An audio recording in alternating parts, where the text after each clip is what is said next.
All right, good morning, ladies and gentlemen. Thank you all for being here this morning.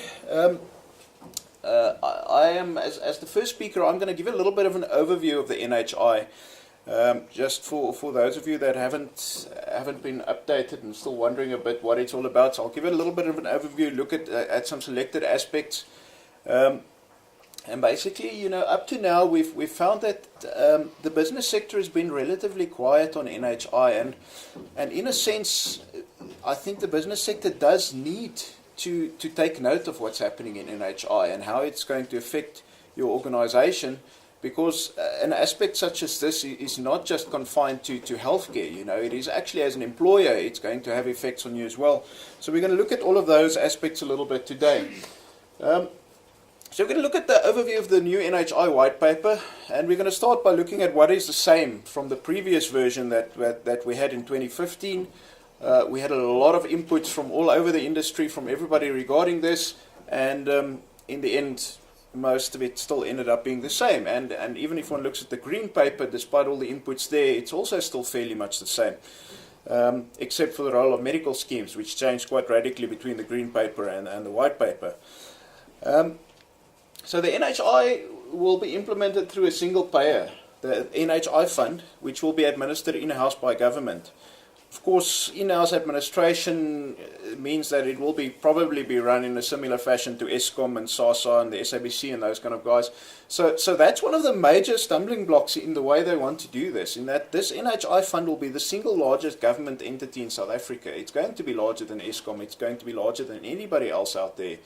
And one has to be concerned about the governance structures and how they plan on doing that. And it's something that is kind of glanced over in the white paper, but it just isn't. We're very concerned about that. It still will have a single purchaser model, so you will have this one fund, and they will be purchasing all healthcare services in South Africa. The only other fund in South Africa that does something similar is you've got the compensation fund and the road accident fund, and looking at the sort of way the road accident fund is currently going, it's the same thing there. And then the compensation fund, of course, they're paying providers at sort of 70 days. They've got billions in backlogs in payments as well. So it's very concerning that is the way that we want to arrange purchasing in the NHI. The next step there is that from a coverage point of view, all South Africans and legal residents will be covered. That is mandated in the Constitution, that everybody will receive health care. One of the groups that is falling in a separate section is asylum seekers, which they say will be covered for a basic healthcare package outside of kind of the normal NHI structures. And I think Neil Kirby will probably go into that as one of his potential constitutional challenges a little bit later. The way the NHI is structured, it's going to be definitely have a primary care focus when it comes to a service delivery point of view. So these services will be preventative, curative. They talk about rehabilitative, palliative. So a wide variety of services included in there, but no real clarity on what's going to be included in the service basket. And that's one of the things that creates a problem, because how do you cost a system if you don't actually know which services is going to be provided in it? So that's something to take note of. The projected expenditure in the white paper is still 256 billion rand in 2010 terms. So there's been no adaptation of that since 2010, and Marine is going to go a little more detail into the economics of it a little bit later. And then, of course, the growth figures are still exactly the same as was in the green paper and in the previous version of the white paper. So there's been very little consideration of the fact that we're currently in a recession, that we've been downgraded. All of that seems to have been unconsidered in the document. The NHI will be funded through a variety of prepayment mechanisms linked to an individual's ability to pay. So that's why the indigent will not be expected to pay for NHI. It will be tax-based, and your contributions will be mandatory, whereas your access will be voluntary. So they have changed the way they wanted to fund it, from considering VAT as a funding mechanism and actually taking that away. So you're looking at individual taxes, and you're looking at provider taxes in the process. Employer taxes actually. So all of that is definitely going to be increasing the cost of employment for companies in the process. What will then happen is you will have contracting of certified and accredited public and private providers. The certification of that will happen through the Office of Health Standards Compliance, and we'll go into that a little bit more detail later. And then he does say that private practitioners may opt out of providing services to NHI patients. Of course, what is going to happen in that space is that medical schemes, we'll get to that just now, will only be allowed to offer complementary services. So anything covered in the NHI basket is not allowed to be covered by a medical scheme, which means that if a provider opts out of providing services to the NHI, you have a situation where patients will have to pay you cash for your services unless it is one of those rare diseases that is not covered in the NHI basket, and the patient can then use their insurance cover to pay for that. So a practice that opts out of NHI will have to have a very strong cash patient base in order to keep their doors open. The reimbursement models, they do speak a lot about alternative reimbursement models instead of fee-for-service. So they talk about the diagnosis-related groupers as a payment mechanism for in-hospital treatment. They talk about capitation models for payment of primary healthcare services. These are very complex payment models. I mean, we've started seeing of late that medical schemes have started using DRGs to do a little bit of profiling on providers. And it is a very complex environment because those DRGs are fairly specific, and you always have a lot of outliers in those that aren't always taken into consideration, and it's highly complex. And if the private industry is currently struggling with the amount of actuaries employed in the medical scheme industry, they are struggling to kind of get a grip on these things, and yet that's going to be the way payments are done in this NHI system. There will be a gatekeeper model, and what will happen there is that your employee or your patient will have to start at the lowest point of entry, which will be the primary healthcare service. So if you, even if you know, and you might be a medical provider yourself and know this is what care I need, you will have to go in at a primary healthcare level. You will be treated at that level. You will then eventually be referred onto a higher level of care, and so it will go until you get to an appropriate level of care. And one really has to wonder what kind of effect that's going to have on productivity in the industry if a provider needs to go through all of these levels along with all of the associated waiting times, and what that does for productivity in your company. So yeah, like we said, medical schemes will only provide these complementary services, and of course from a medical scheme point of view, it's massively difficult to actually figure out what you need to cover. Because at certain portions of the white paper, it does say that the DRG payments, or what the minister is also saying, is that these payments might be adjusted according to what's available in the budget, and also the services might be adjusted. If it's running short of funds, you might find that certain services might not be covered at given times in the NHI, which creates a massive problem for a medical scheme, because if you do underwriting of a life, you need to know what you are underwriting, and if that keeps shifting around, it makes it very difficult for the medical funding industry to have any idea what is to be included in the basket that they need to pay for, and how to cost that when it comes from a premium point of view. So it's one of the design flaws in the NHI which is not going considered, because you really need to have a specified basket, even if just for the private healthcare sector to know what they need to cover. You cannot be changing it around based on the money that's available, because it has a knock-on effect on everything else in the process. Some of the other things that are the same in the white paper, specifically it says that government subsidies and tax credits are to be phased out. So we'll look at that a little bit later just again. There's also talk of using sophisticated information technology systems, and I think that's something that's currently massively lacking in the government system, is a sophisticated information technology system. The private sector has gone a long way with this, but the government is not there, and one actually is going to have to need one system that integrates both the public and the private sector, and I don't think we're very close to actually having anything that's big enough to manage 55 million people in South Africa from that point of view. There's talk of proactive risk management and fraud mitigation strategies. That's still the same from the previous version of the white paper. What they do say, though, is that co-payments will be levied for not following the referral path, which then in turn means that potentially, if you have the money to pay for it, you can access a specialist directly, which then again is a little bit different from what they envisioned, because this whole equity in healthcare then again gets to a point where if you have more money, you can actually pay for quicker access to a specialist. So there's a lot of ambiguity built into the white paper as it is. If you look at some of the changes of the white paper, and these are not actually massive things, they are relatively minor.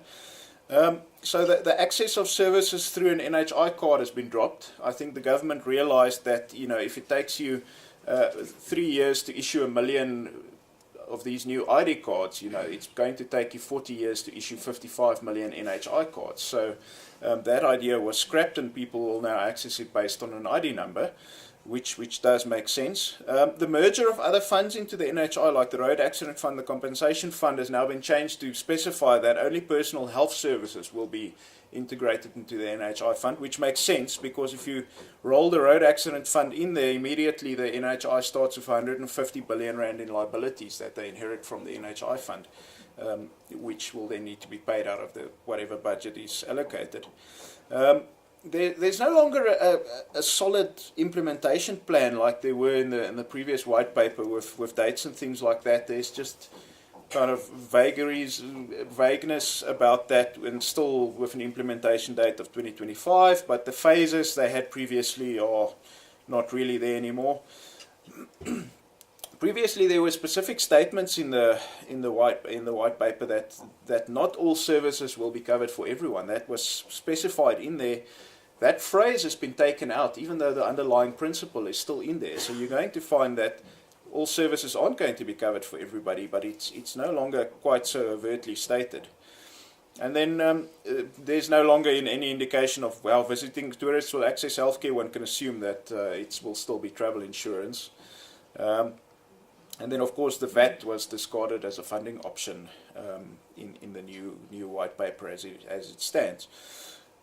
Some of the new additions that were put in, one of the first ones is, of course, that in the run-up to the NHI, that medical schemes will be reduced to one plan option, which in itself is very difficult, because in the discovery environment, you've got a key care patient paying less than 1,000 rand a month, and you've got an executive plan member probably paying about 6,000 or 7,000 rand a month, and somehow you want to bring them all onto the same level of cost. And that is going to be really difficult to do something like that. There are plans for a reason, and you'll probably end up with then some medical schemes having options that are catering for the less affluent, and you've got some medical schemes that might offer the more comprehensive plans. But, you know, it's difficult to put that into a single plan for a medical scheme. There's talk of PALMED and PALMED being collapsed into GEMS, and of late in the document that was published on the 7th of July dealing with the different commissions, there's also talk of the military health services being collapsed into GEMS, which is interesting because the military health services don't have a medical scheme per se. They attend military hospitals and military clinics, so somehow they're going to be rolled into GEMS, and then one has to wonder how those military health services are going to fit into the system as well if that happens. Then there's the talk of the basket of services and the DRG price that might be adapted according to the budget. Which is concerning, because currently, even in the state sector, you've got somebody with a rare disease or something like that, and they will eventually end up under the care of some professor at one of the tertiary hospitals who's a specialist in their specific type of rare diseases. In the NHI, that rare disease might just be excluded altogether, in which case that patient that previously had access to healthcare might not have access to healthcare anymore, and the same goes for the medical scheme members who currently have a basket of PMB services that need to be covered. And if the basket of services is adopted to the budget, and I mean by all intents and purposes the budget is not going to be adequate, you might find that a lot of people that previously had access to certain services suddenly might not have access to those services anymore. There was the introduction of a contracting unit for primary healthcare contracting, so that was now a little bit.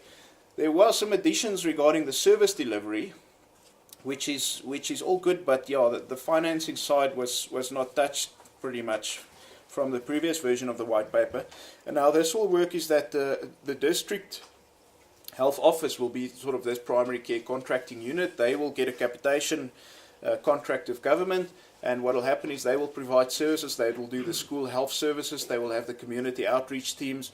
They will also have the primary healthcare clinics that will all get funded out of that pool of money that comes in based on the demographics and the sickness profile and all of those things.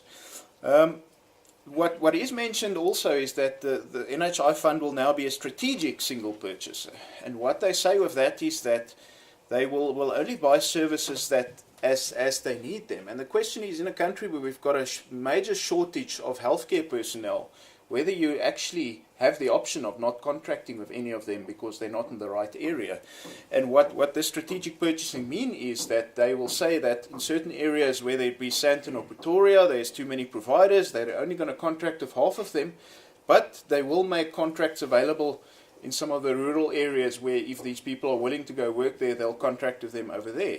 And that, of course, creates the problem amongst providers, that if you have to move to a rural area, which is probably not the place where you want to be, and you've got to move anyway, are you going to consider moving to the rural area, or are you going to consider moving to Europe, where your services are in high demand and the quality of life is good? So one has to think very carefully about the strategic purchasing thing and thinking whether it will work if you offer people a contract in a rural area, in an area where the rest of the world are all looking for South African doctors to come and work for them. It's something that isn't always properly considered.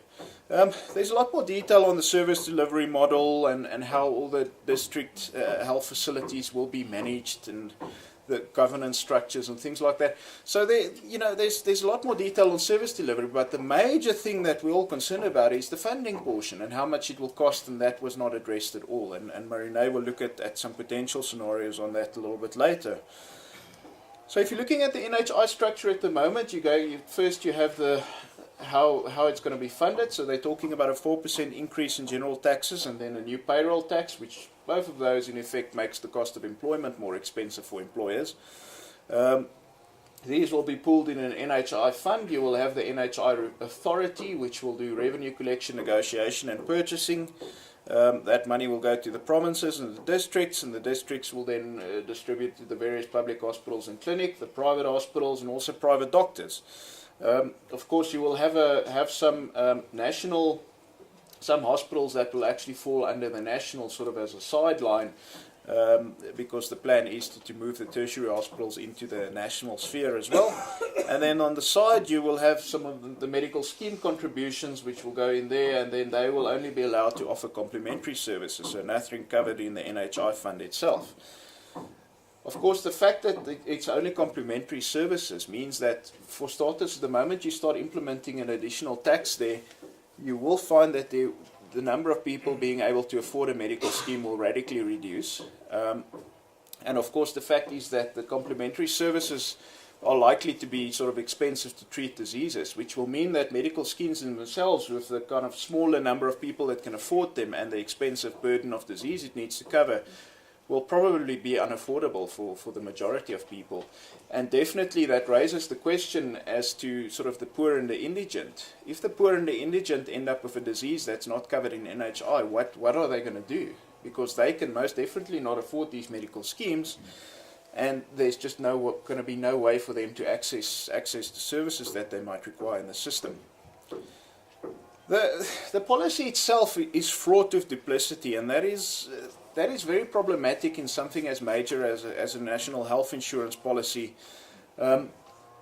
in that there's still even though the white paper has been accepted, it's no longer open for public comments. So the next public comments will be on the various acts and things that get implemented out of the white paper, but the white paper itself does not have a commentary period. And yet there are still many ambiguities built into this policy. You all probably saw the press releases and things a couple of weeks back at the beginning of July, with the Minister of Health and even the ANC saying we are going to be scrapping tax credits so that 22 billion rand can be folded into the NHI fund to start it up with. On the 7th of July, we had the NHI Implementation, institutions, bodies and commissions that must be established. There was a document that was gazetted. And if you look in Section 5, dealing with the National Advisory Committee on Consolidated Financing Arrangement, in their terms of reference, there is an introduction of mandatory cover and contributions related to formal employment. So all formally employed employees will be mandated to be medical scheme members.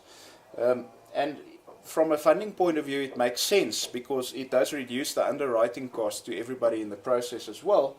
And then obviously if you can mandate a minimum wage, you can probably mandate medical scheme membership as well. But stated in that document specifically, it says that the cost of cover will include subsidization by government, employees and employers. So there's definite mention of a government subsidy in that. And then going further, it says where appropriate, the state will provide a subsidy against the annual contributions either upfront or through the tax credit system. So on the one hand, you've got the ANC and the Minister of Health saying tax credits are to be scrapped, and a policy document published around about the same time specifying that there will be tax credits in the system. So it really makes one wonder, who are you to believe and what is the actual policy decision going on in these things? If you look at the single NHI fund, and I think we can probably name that person of late, that probably would be Mr. Gupta right there in the middle. So the NHI is in effect, it's a massive funding pool there, and the possibility of something like this starting to happen in the way our SOEs are government at the moment is a major concern in South Africa. Some of the ambiguities in this single NHI fund is that in one section of the white paper, it does say that the NHI fund in consultation of the minister will determine its own pricing and reimbursement. So the NHI fund will be setting a price for every service that it needs to buy. And yet, a little bit later, it says that acting as a single payer and purchaser, the NHI fund will be able to reap the efficiency benefits of monopsony purchasing power and economies of scale. The question arises, if you are going to be setting prices, why do you need monopsony buying power to bring down those prices? In the pharmaceutical industry, it does make sense to an extent because you do even currently the government gets bulk discounts. But if you're looking at a provider industry, a single provider is selling time. There's no way that you can offer that provider 100 patients a day and say we're going to pay you less per patient, because from a time point of view they can only service 30 or 40 patients in a day. So monopsony buying power is not necessarily going to be driving down the prices, and the question is, why do you need a single payer if you're going to be setting prices anyway? It just doesn't make sense in that way. And then also is that in the policy paper it says repeatedly we're going to have a single fund, and yet the Director General of Health is meeting with medical schemes and met with medical schemes very soon before the release of the white paper and telling them otherwise. So on the one side you've got a policy paper that placates Kasatu, who's very concerned about the involvement of the private sector in the healthcare industry, and on the other side the Department of Health is still busy having little talks with the private medical scheme industry on the other side, which makes all of us wonder where is this going, because the one thing of policy is that one does need certainty as to how you want to do these things. When it comes to the basket of services, it does specify in the white paper that services will not be based on a negative or a positive list, nor on a P&B type of package, which then makes it extremely vague. And yet in the same document that was published on the 7th of July, based on the different commissions that are required when it comes to the National Tertiary Health Services Committee, one of their terms of reference is that they will place a comprehensive set of clinical guidelines and rationing criteria onto these services in the NHI. So services will be rationed. It's specifically mentioned in these documents. When it comes to the Committee on Healthcare Benefits for NHI, their terms of reference says it will specify services that are to be provided to the population. So besides the fact that it says up top that there's not going to be any kind of list, the bottom different document it says that services are going to be specified. Further then, there are indications of the payments and services being adjusted based on the budget. We spoke about that a little bit earlier. And then this Ministerial Advisory Committee on Health Benefits for NHI is to develop norms and standards for effective healthcare service delivery, including, and these are the interesting ones, waiting times.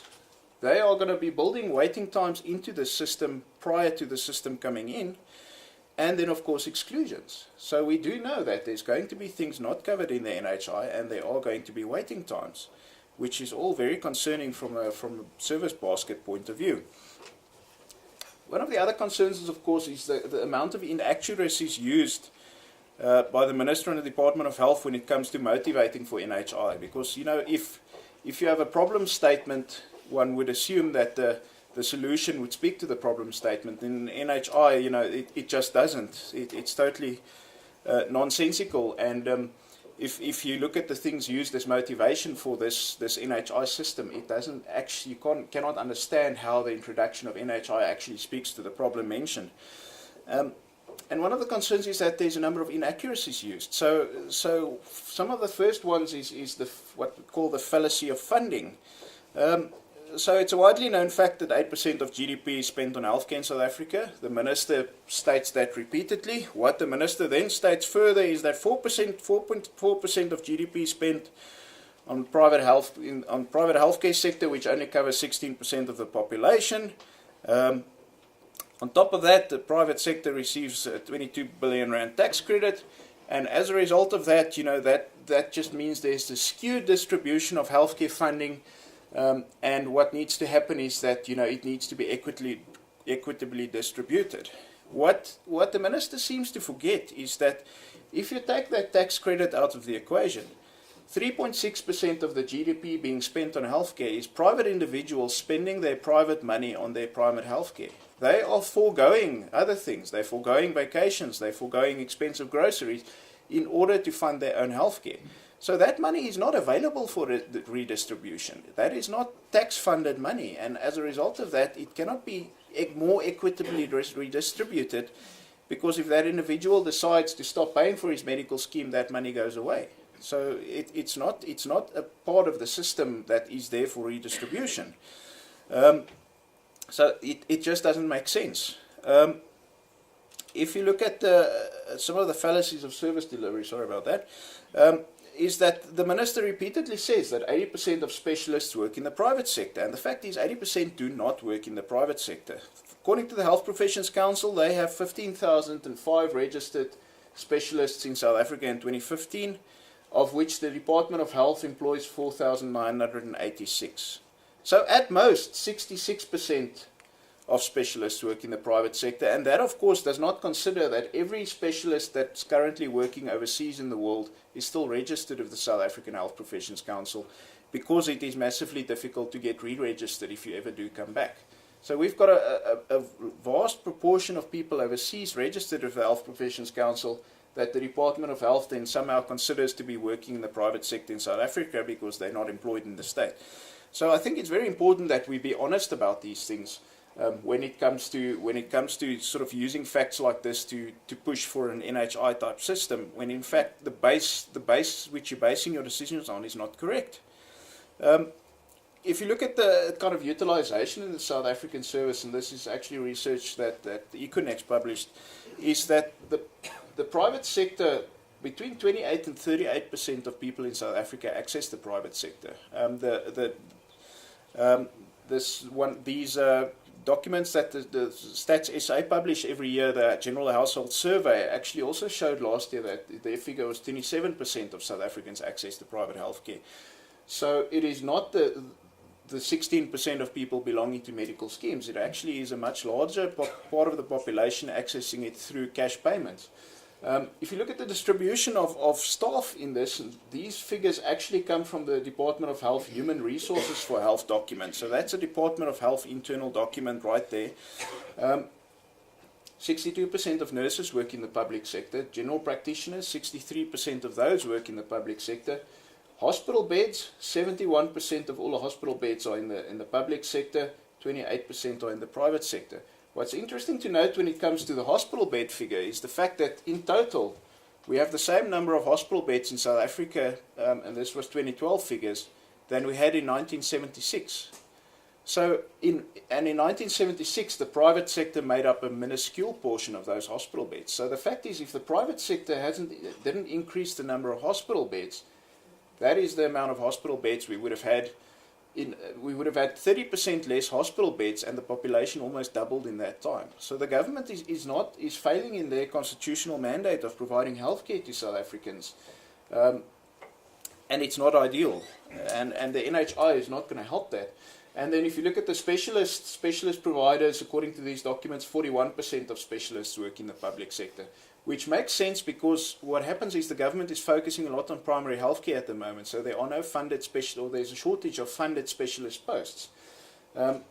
So this is a Department of Health document, and yet the minister then says 80% of specialists work in the private sector. So it's in effect a blatant lie, because his own departmental documents say otherwise. It's very concerning with that. And then one of the other big things is that the private sector is stealing public staff. That's one of the other motivations used for NHI.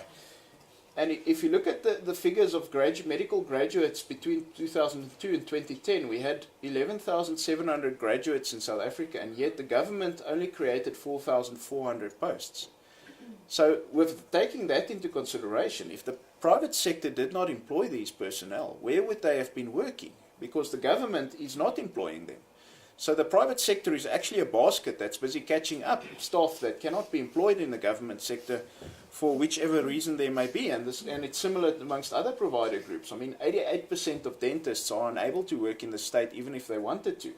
The same with audiology and speech therapists, physiotherapists. So there's massive shortages of funded posts in the state, and yet the complaint is that the private sector is stealing staff.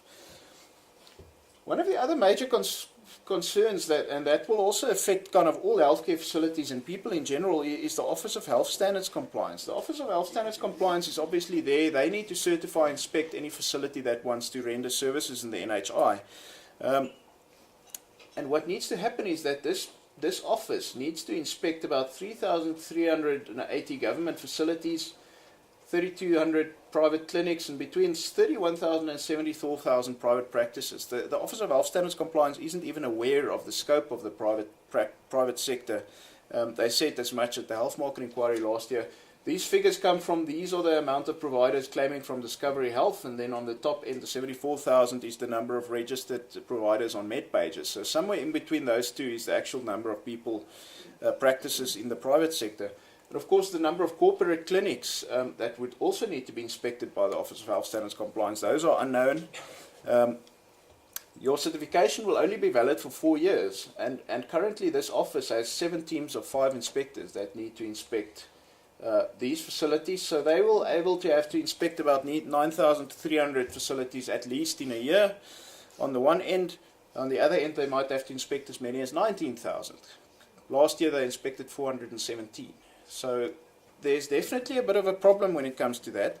So the requirement ranges of the staffing for them, just in order to do their job, they're going to look at 157 managers and 811 staff, if you look at the current sort of management to staff complement in the Inspectorate, or between 321 managers and 1,650 staff, just to kind of inspect what they need to inspect.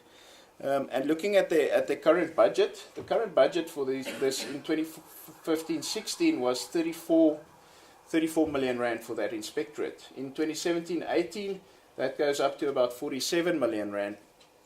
If they need to inspect 9,000 facilities in a year, their budget has got to go up to 699 million rand in a year. On the one end, if they need to inspect just under 20,000 facilities, they're looking at a 1.4 billion rand budget. So that's a 2,400% increase in the budget of the Office of Health Standards Compliance within the next kind of 4 years, because that's when the inspections need to start if you want to implement NHI when it's implementable. So that's a major concern, because we're putting structures in place and putting the policies in place that facilities need to be inspected, and yet we don't have the capacity to inspect them. So who's going to be delivering services from the private sector point of view?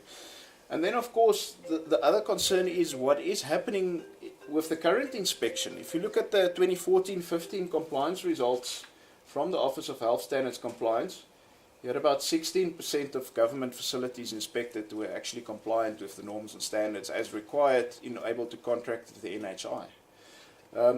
This additional 16% there might, with a little bit of work, might be able to do as well.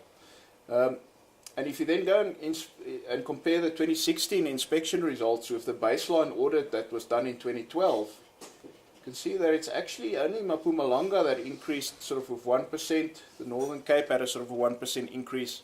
So definitely the provinces and the quality of healthcare in the government sector is just not improving.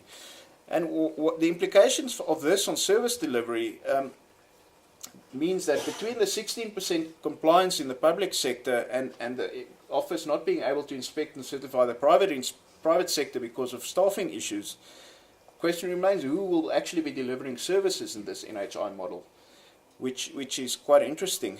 When it comes to one of the other considerations is that one of the new introductions is these healthcare norms, facilities and norm standards, which is going to impact on the corporate clinical sector as well. So these standards were gazetted on the 4th of January this year, and every corporate clinic needs to actually comply with these as well.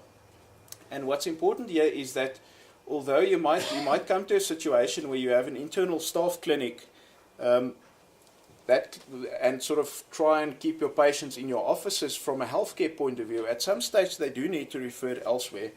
But yes, your clinic needs to comply with all of these norms and standards. We'll quickly look at a couple of those so you can see how kind of onerous the situation is regarding that.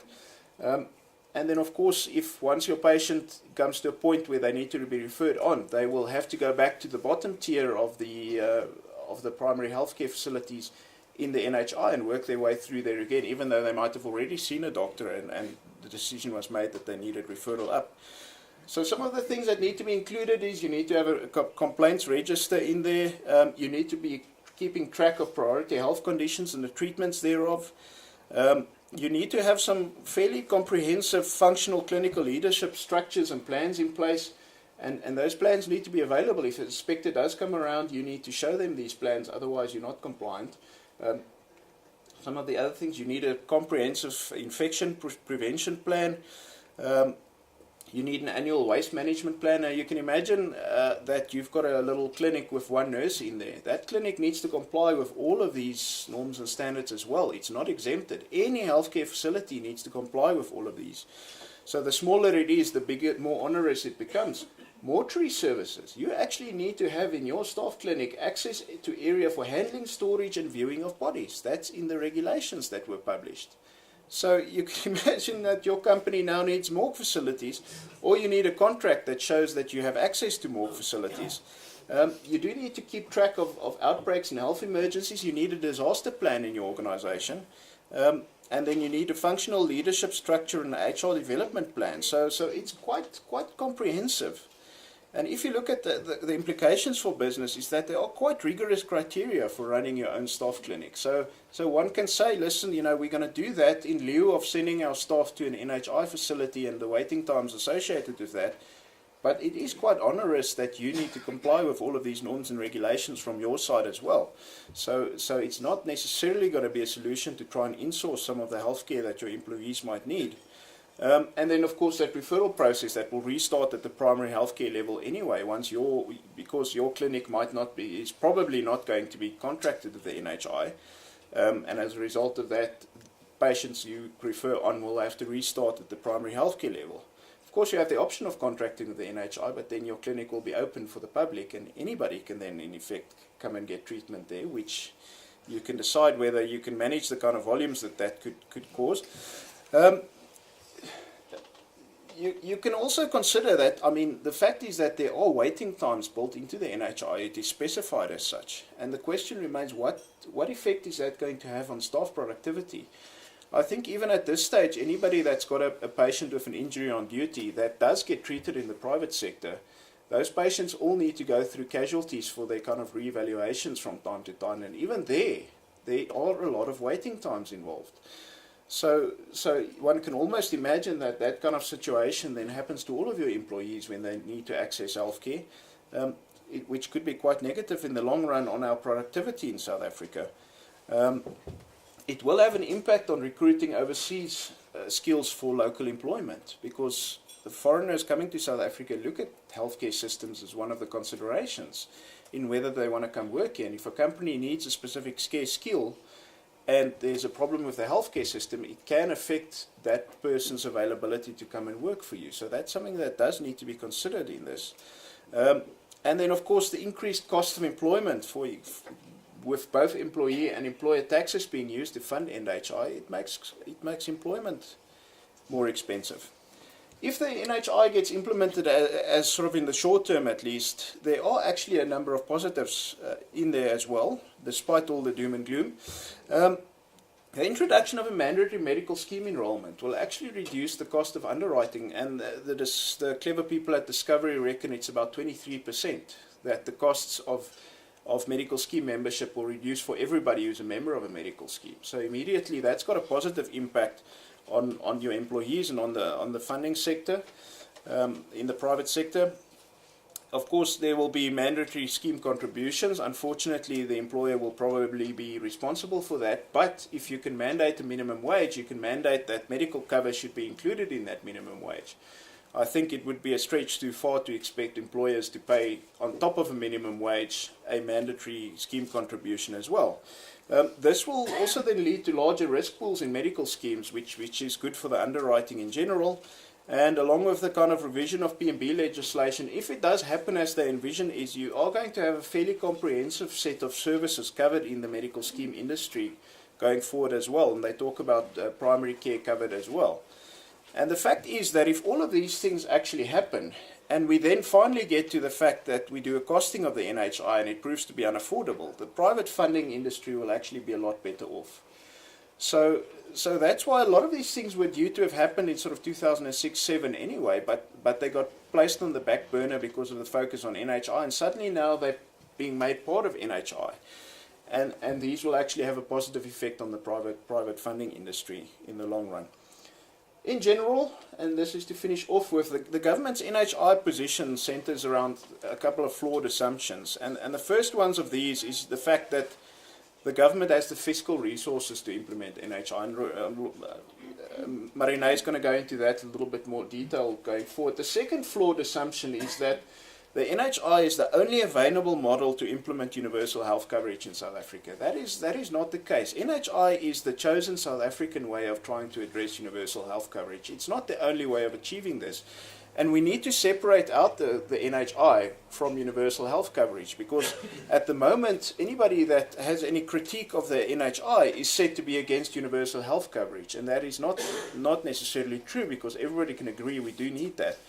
But you do need to get to a point where we can separate out the two, and you can criticize the NHI because it is not the only way of achieving universal healthcare in South Africa, and that's a different debate that we need to have. How can we achieve universal healthcare outside of this NHI package?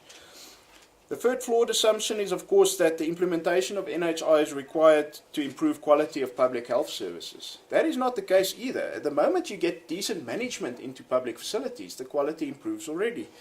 There's an example of the Frere Hospital in the Eastern Cape that was in an atrocious state. They actually appointed quite a competent manager, and she turned the hospital around, and it is now very close to being an ideal clinic.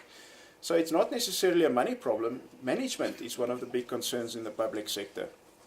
And then, of course, one of the other ones is the fact that the implementation of NHI is required to reduce costs of private healthcare services. Now these mandatory medical scheme membership and those things have now been folded into NHI, but those were on the cards long before NHI came around, and those will actually reduce the costs. So that those aren't necessarily related to NHI.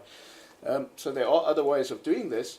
And then the last flawed assumption is that, of course, is that the private sector is opposed to universal healthcare, which is not the case either, because the private sector is opposed to NHI, because the NHI model is not the right model for South Africa. So in conclusion, the World Health Organization said that universal healthcare systems need to be affordable to the country that are implementing them. Nowhere in the World Health Organization documents does it specify free healthcare for all. It says affordable healthcare for all. If you are more affluent, you can afford to pay for your own healthcare. If you are poor, you require free healthcare, but you don't need to offer free healthcare to an affluent person that can pay for their own healthcare. And nowhere does it specify that you need a single payer system. So what it all boils down to is that the NHI model is just not the right model for South Africa, because it will not achieve the universal health coverage objectives that it envisions. and also it's not affordable for South Africa, and I think Marine will go into that in more detail coming up. So there we go. Thank you very much. Appreciate your time.